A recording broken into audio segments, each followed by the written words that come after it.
Welcome to Mysteries Through History. I'm Dr. Ellis Hart, historian and researcher. And I'm TJ Weiler, the guy who's here to ask the questions Ellis won't, or maybe just doesn't want to. You certainly have a talent for it, TJ. Somebody has to. Otherwise, this just turns into you reading out a classified report. And that's exactly what tonight's story could be.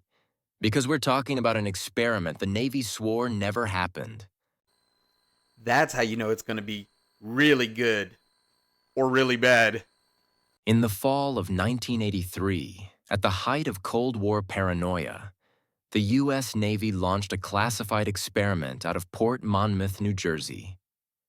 On paper, it was electromagnetic defense research. But in the files, it had another name: the Project of the Weapons.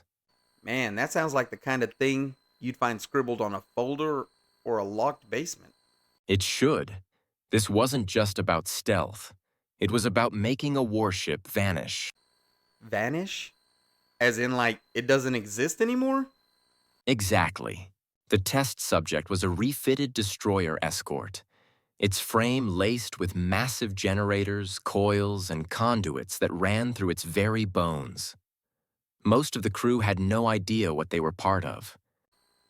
They thought they were testing radar stuff, not whatever this is. On October 21st, 1983, the first test began. It felt like we were being pulled apart, Lang said. I could feel my insides moving. Not in me anymore. When we came back, it was like we hadn't really come back all the way. Yeah, that's a no from me. Witnesses reported the ship flickered in and out of existence. One moment it was there. The next, gone. And someone thought that was a success? The Navy did, but the real test came on November 4th, 1983. And of course it did. You think after that first run, they'd shut it down? They didn't. The generators were pushed beyond safe limits. Observers said the ship didn't just disappear.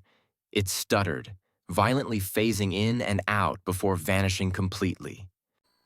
So where did it go? That's the question no one's ever answered. Hours later, a freighter crew off Norfolk, Virginia, 200 miles away, reported seeing the destroyer. It was silent, lights flickering, and the men on deck screaming. Then, it disappeared again. When it finally returned to Port Monmouth, the recovery teams found horrors they couldn't explain. One sailor's arm was fused into the steel bulkhead, alive but trapped. Another had reappeared inside out. Inside out? Like, actually? Others were simply gone. "There were things there with us," wrote one unnamed sailor. "I couldn't see them, but I could feel them. They followed us back." That's the kind of thing that sticks with you. And for the survivors, it did. Some wandered aimlessly, muttering about the void between places. Others clawed at their own skin, begging to be let out. And the Navy just shut it down? Officially, yes. Unofficially? No one knows. No trace of the Project of the Weapons exists in public records. The Navy calls it a myth. But the men who survived, they called it something else. A warning. I'm Dr. Ellis Hart. And I'm TJ Weiler. And this has been Mysteries Through History. If you enjoyed this episode, make sure to subscribe, leave a review, and tell someone who loves the unexplained. And remember, sometimes the past doesn't stay buried. Sometimes it's still waiting for us.